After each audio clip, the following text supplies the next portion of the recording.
Blender and Fusion 360 serve very different purposes in the 3D printing space, though both are excellent tools.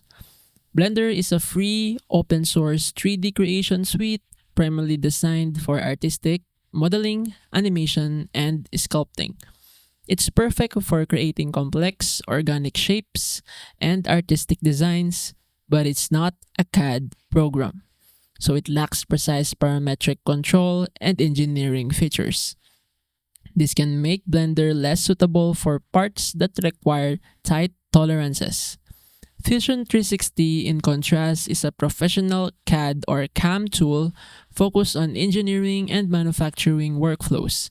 It offers parametric modeling, assembly design, and simulation tools that allow for highly precise and functional parts. Fusion 360's ability to export industry standard 3D printing formats like STL, combined with its manufacturing features, makes it ideal for prototyping and production. For artists and designers wanting creative freedom, Blender is the way to go.